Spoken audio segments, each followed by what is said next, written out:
Jamil Ben Abdallah, bonjour. Bonjour. Vous êtes cofondateur et président de H64, start-up qui accélère le financement de projets de séquestration carbone et de réduction de gaz à effet de serre. Et vous êtes expert auprès de la Commission européenne et de la Banque mondiale sur les questions liées au tourisme et au développement durable des territoires. Qu'est-ce que vous aimez dans votre métier? C'est une vaste question. Il y a évidemment notre mission, entre guillemets, ce qu'on souhaite faire à travers notre travail. Et après, il y a l'ambiance et l'atmosphère de ce travail-là.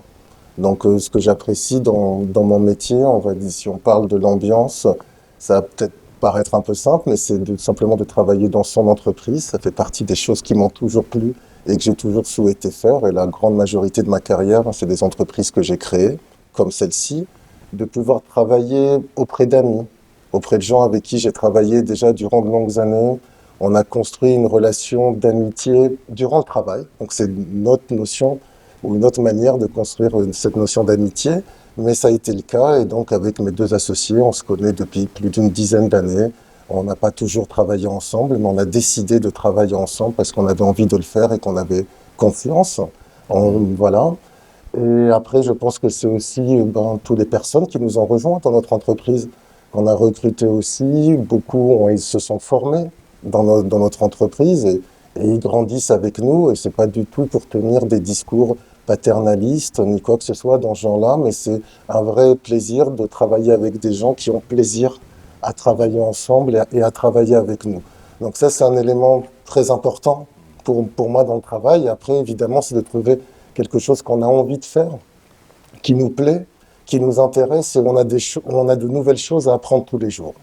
C'est aussi ça Quelque que je chose qui fait recherche. sens. C'est exactement ça, quelque chose qui fait sens et qui nous apporte quelque chose. De nouvelles connaissances. Moi, j'ai une formation très littéraire, aux sciences politiques, et là, je travaille dans un domaine lié à la séquestration carbone, où il y a évidemment une partie de politique réglementaire, mais aussi où il y a une partie scientifique. Qu'est-ce que ça veut dire que la séquestration carbone? Pendant combien d'années le carbone va être séquestré? Et c'est quelque chose qui se construit. C'est-à-dire que là, on a peut-être pris trop l'habitude de dire à chaque fois que la science nous donne une réponse immédiate et définitive. Non, les choses avancent, les choses progressent, le savoir progresse. Des fois, on fait des erreurs, de fausses appréciations. Après, on revient dessus. Et c'est vraiment très intéressant de travailler dans quelque chose qui n'est pas encore figé, qui est en pleine évolution et qui nous oblige à rester flexible.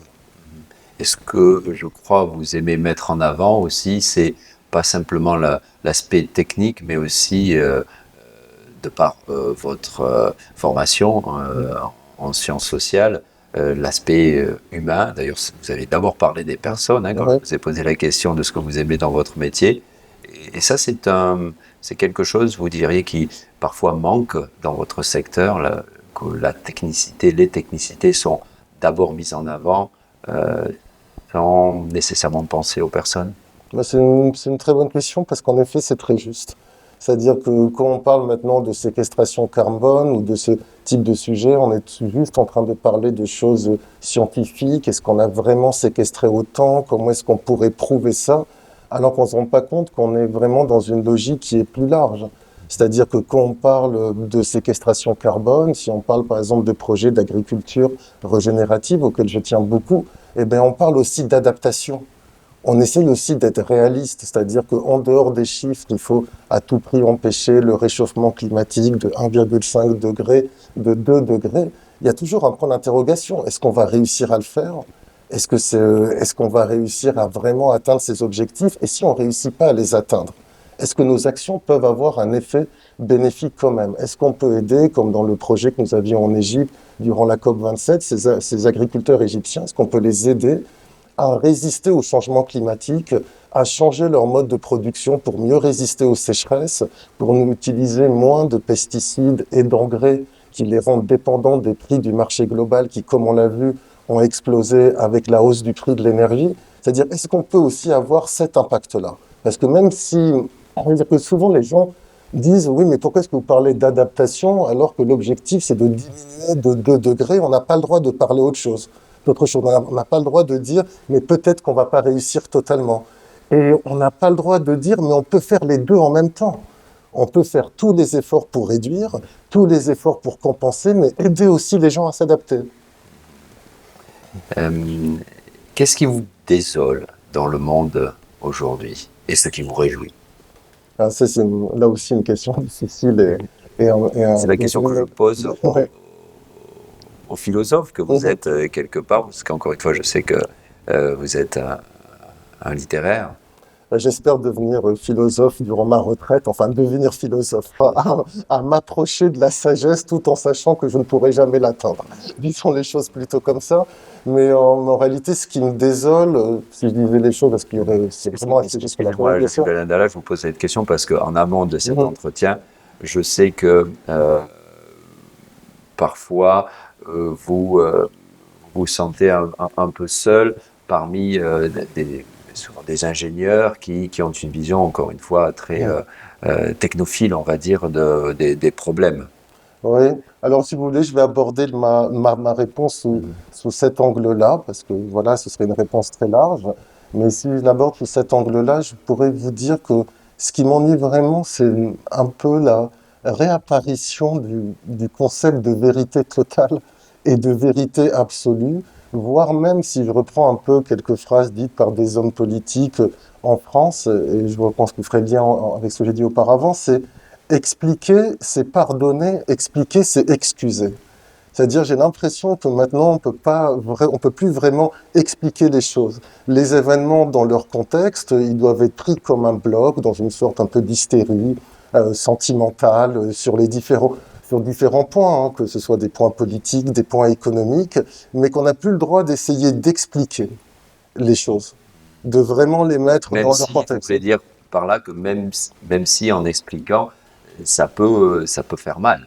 C'est ça que Mais vous c'est dites? tout l'objectif. Donc Mhm. l'objectif quand on essaye de raisonner, c'est justement de remettre en cause les choses auxquelles on croit et essayer de voir, essayer d'enrichir notre pensée. On détruit notre pensée et c'est comme ça qu'on l'enrichit, en la remettant en question. Et là, actuellement, il me semble que ça devient quelque chose qui est de moins en moins possible. C'est-à-dire que le discours est trop, comme on le dit d'une façon un peu galvaudée, politiquement correct. Oui, il est trop petit point, mais surtout, il est toujours dans c'est le bien ou le mal.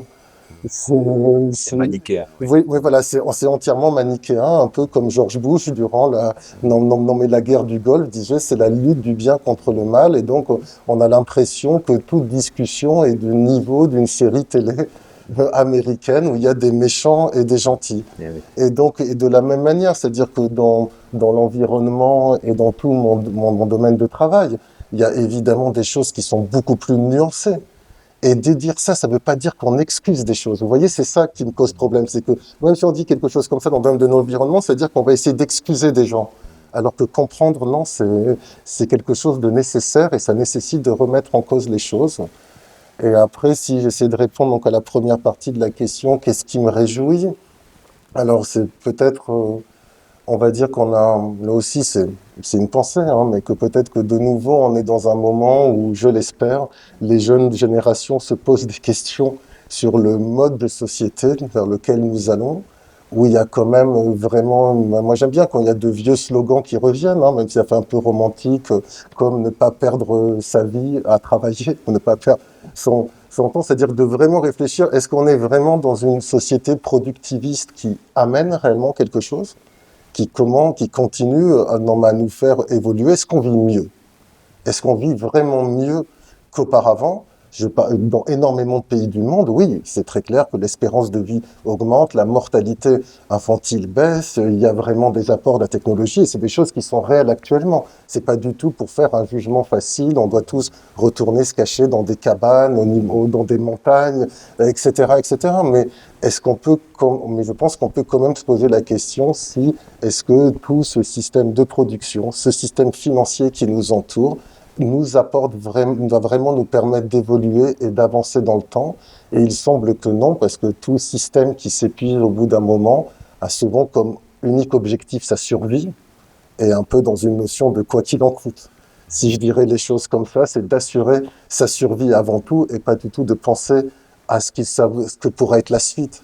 C'était un peu comme disait Keynes, on dit toujours quand Keynes parlait justement de ces théories macroéconomiques, on lui posait des questions, les dettes d'État. les emprunts, quel est l'avenir de cette politique? Et il disait, ben, il y a des moments où on ne se pose pas la question parce qu'on sera plus là quand ce sera le cas. Et c'est ça, c'est que j'aimerais bien ben, que les gens qui seront là quand ce sera le cas, ben, se réveillent vraiment et essayent de prendre les choses en main et qu'on puisse ben, leur transmettre un peu, et de manière très modeste, des outils afin d'aborder cet avenir et de le réfléchir et d'être créatif, parce qu'on manque vraiment de créativité quand on pense à des politiques publiques, à des politiques d'environnement, à des politiques économiques. Et ce que vous dites, on le ressent chez les jeunes qui, de façon naturelle, notamment en France, mais pas seulement, veulent travailler autrement, Mhm. réfléchir autrement. Est-ce que vous résidez à Bucarest, est-ce que ce mouvement-là, vous arrivez à le percevoir quand même ici, ou alors on n'en est pas encore là? Moi, j'ai pas vraiment l'impression de le percevoir tant que ça ici. Ici, je pense qu'on est aussi dans un pays où malheureusement il n'y a vraiment plus aucune confiance dans le politique, plus aucune confiance dans l'avenir. Et souvent, il n'y a pas vraiment de confiance dans la société, dans l'autre et dans la notion d'avoir un destin commun, d'avoir un avenir commun. C'est-à-dire qu'on est plutôt dans une solution de société atomisée. Je dirais pas jusqu'à anomique, mais en tout cas totalement non mais atomisée, où les gens essayent de vivre dans leur bulle, cachés un peu du reste, d'avoir évidemment leurs amis, leurs distractions, mais de pas être dans une notion de on a un intérêt commun qu'on doit défendre ensemble. Et donc voilà, donc c'est pour ça que c'est vrai que je ne le ressens pas trop ici. Puis d'un autre côté, je parlais avec une amie qui me disait qu'elle enviait, une amie roumaine, qu'elle enviait ces élans, on va dire, démocratiques, hein, ou plutôt d'être ensemble, pour être ensemble, qu'on voit parfois en Europe de l'Ouest. Espérons que ça va arriver aussi à Bucarest et en Roumanie de façon générale.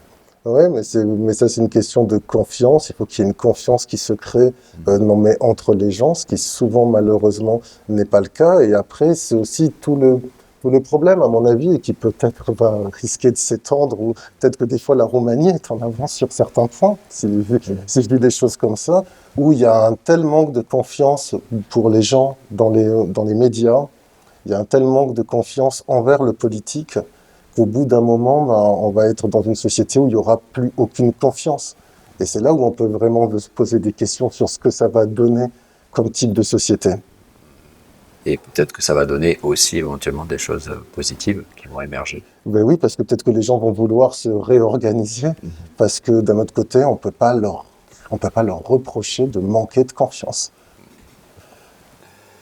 Jamil Ben Abdallah, je vous remercie. C'était un plaisir.